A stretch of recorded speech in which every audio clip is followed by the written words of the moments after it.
Hello दोस्तों, राधे राधे। कैसे हो आप सब? आशा करती हूँ आप सभी अच्छे होंगे। स्वागत है आपका फिर से एक नए ब्लॉग में। तो यहाँ ब्लॉग की शुरुआत हो चुकी है। दिन के बजे हैं 10:30 और मैंने सुबह ही ये मटर फुला कर रख दी थी। मटर तो मैंने रात में फुलाई थी और गैस पर चढ़ा दी थी। और जब तक अपने घर के सारे काम किए तब तक मेरी मटर अच्छे से उबल गई है। तो आज बनाएंगे मटरा की चाट। तो आप देखते रहना कैसे बनाऊंगी मैं। सामान मैंने सारा तैयार करके रख लिया है। प्याज काट लिए, टमाटर भी काट लिए और सारे मसाले मैंने तैयार कर लिए हैं। जितने भी इसमें मसाले पड़ते हैं वो सब तैयार कर लिए हैं, देख सकते हो आप। तो मटर बन चुकी थी। कान्हा जी का भोग मैंने निकाल दिया है पहले ही, क्योंकि कान्हा जी के भोग के लिए मैंने प्याज नहीं डाली थी। उनको मटरा ऐसे ही निकाल दिया था। नमक मिर्च डाल दिया था, टमाटर डाल दिया था और बाकी के छोटे मोटे मसाले बना कर रख लिए मैंने, वो डाल दिए थे। तो प्याज काट लिए, टमाटर काट लिए। मिर्च इतनी तीखी है कि बच्चों ने मना कर दिया, मिर्च नहीं खानी थी। तो एक प्लेट में मैंने सारा सामान जोड़ लिया, जैसे कि लाल मिर्च है, चाट मसाला है, फ्रूट मसाला है, आमचूर पाउडर है और काला नमक है और सफ़ेद नमक है और साथ में रखी हुई है खट्टी मीठी चटनी। तो यहाँ मैंने आज बनाई है मटरा की चाट, पूरे ठेले स्टाइल। कोशिश पूरी की है। अब देखते कैसी बनी है, देखने में तो अच्छी लग रही है। तो यहाँ मैंने सबसे पहले प्लेट उज्जवल को लगा दी और साथ में इसके साथ सेक बनाऊंगी मैं पराठे। या तो पराठे हो या ब्रेड हो या कुलचे हो, कुछ भी बना सकते हो आप। तो घर में कुलचे ब्रेड तो नहीं थे, मैंने यहाँ पर बना लिए देसी घी से पराठे। तो ये बस यही रहेगा आज। और आपने नोटिस किया होगा मैंने 2 दिन से कोई ब्लॉग नहीं डाला है। तो 2 दिन से ब्लॉग मैं इसलिए नहीं डाल पा रही थी। एक तो मेरे कमर में इतना ज़्यादा दर्द था कि बस काम तो सारे करती हूँ, लेकिन बस हो जाता है ना, जब ब्लॉग डालने का समय आए तो थोड़ा लगता है कि थोड़ी देर आराम कर लें, ब्लॉग जाता रहेगा। ब्लॉग बनाती रही लेकिन डाला नहीं। कुछ होता क्या, कभी कभी मन दुखी हो जाता है, बहुत ही ज़्यादा मेरा कभी कभी मन दुखी होता है। जब मैं इतनी मेहनत कर रही हूँ, इतना सब कुछ कर रही हूँ, उसके बाद भी आप मेरे ब्लॉग देखना भी पसंद नहीं करते हो, लाइक नहीं करते हो, सब्सक्राइब नहीं करते हो, कमेंट भी नहीं करते हो, तो मन बहुत उदास होता है। उसके बाद फिर सोचती हूँ कोई बात नहीं, जब यहाँ तक लेकर आए हो आप लोग मुझे, तो आगे भी लेकर जाओगे। तो बस फिर से हिम्मत जुटाकर खड़ी हो जाती हूँ, वापस से अपने उन्हीं कामों में लग जाती हूँ। और ये रोज़मर्रा की ज़िंदगी है, ज़िंदगी में यही सब काम चलते हैं। रसोई से ही ज़िंदगी शुरू होती है, रसोई पर ही ख़त्म हो जाती है। घर गृहस्थी के काम ऐसे ही होते हैं कि घर गृहस्थी के अलावा मेरे पास आपको दिखाने के लिए कुछ भी नहीं है। बस यही घर के काम है मेरे सारे, जिनको मैं आपको दिखाती हूँ। अब आपको पसंद आते हैं या नहीं वो मुझे नहीं मालूम, वो तो मुझे तभी पता चलेगा जब आप लोग कमेंट करके बताओगे या फिर मेरी आप गलती बताओगे कि मेरे ब्लॉग कहाँ अच्छे नहीं हैं, कहाँ अच्छे हैं। तो चलो ब्लॉग में आगे बढ़ते हैं। ये सब होता चलता रहता है, ज़िंदगी है, लाइफ है, बहुत लंबा स्ट्रगल होता है, तब जाकर आदमी कामयाबी पाता है। एकदम से कोई छत पर नहीं पहुंच जाता है, धीरे धीरे सीढ़ियाँ चढ़ता है, उसके बाद ही पहचान होती है कि हाँ कैसे चढ़ा जाता है। धीरे धीरे हम पहचानते हैं कि सीढ़ियाँ दर सीढ़ियाँ कैसे चढ़ा जाता है। तो चलो धीरे धीरे पहली सीढ़ी पर मैंने पैर रख दिया है, सबसे नीचे वाली सीढ़ी पर मैं अभी खड़ी हुई हूँ।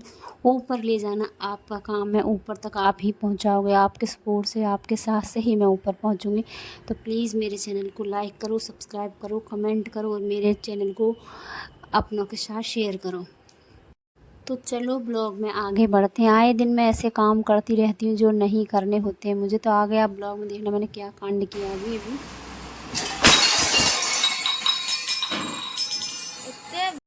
और हमेशा मैं ऐसी गलतियाँ करती रहती हूँ अपनी ज़िंदगी में, मेरी गलतियाँ ऐसी चलती रहती हैं और इसी के चलते मेरे सारे बर्तन टेढ़े मेढ़े भी हो गए हैं।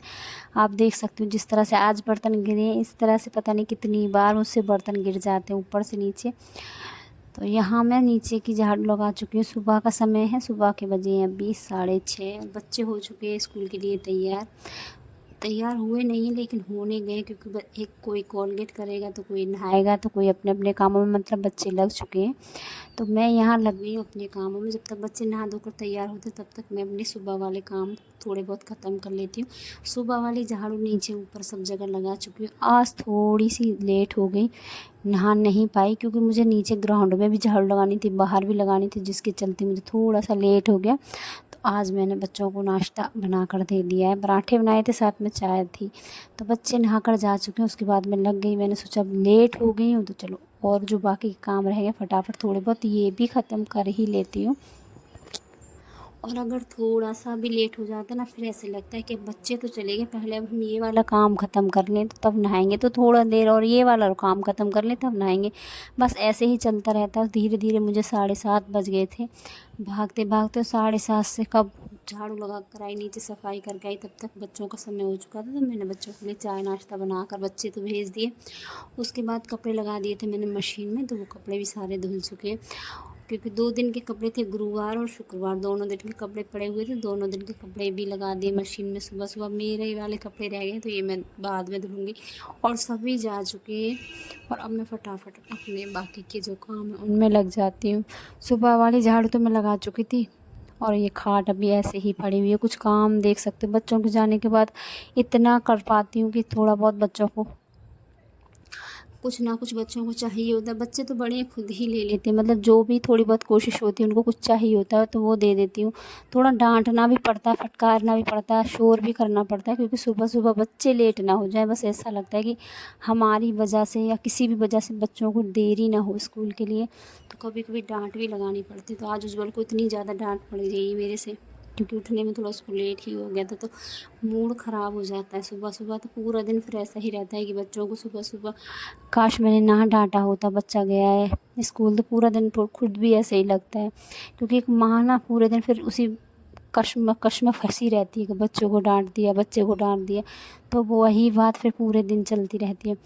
तो यहाँ मैंने अपने ही बिस्तर भी लगा दिए, खाट भी खड़ी कर दी, साथ में मेरे हाथों में चूड़ियाँ थी तो वो मॉल गई थी। तो सोचा जब मैं सफाई कर रही तो मैंने ड्रेसिंग टेबल को भी हल्का फुल्का साफ़ कर दिया था, क्योंकि मेरा क्या है, मैं जब भी सफाई करती हूँ थोड़ी थोड़ी सफाई सबको लेकर चलती हूँ। जब मैं अलमारी में जाती हूँ कपड़े लगाने, साथ के साथ थोड़े कपड़े लगा देती हूँ। जब मैं कुछ सामान ड्रेसिंग टेबल के पास रखने जाती हूँ तो उसको भी सेट कर देती हूँ। तो बस मैं वही कर रही थी, तो मुझे लगा मेरे हाथों में चूड़ियाँ नहीं हैं, तो मेरे पास हरी चूड़ियाँ रखी हुई थी, तो बस वही 3-3 4-4 पहन लिए।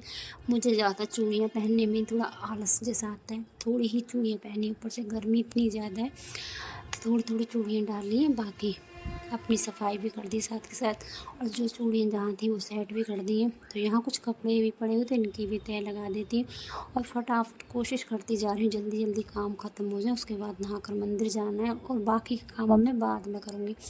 खिड़की खोल दी, बरसात का मौसम, स्मेल जैसी होने लगती है बरसात की वजह से। अगर हवा अच्छे से कमरों में ना लगे, इस बरसात की वजह से थोड़ा बहुत स्मेल आने ही लगती है घर में, तो इसलिए मैंने पूरा पर्दा हटा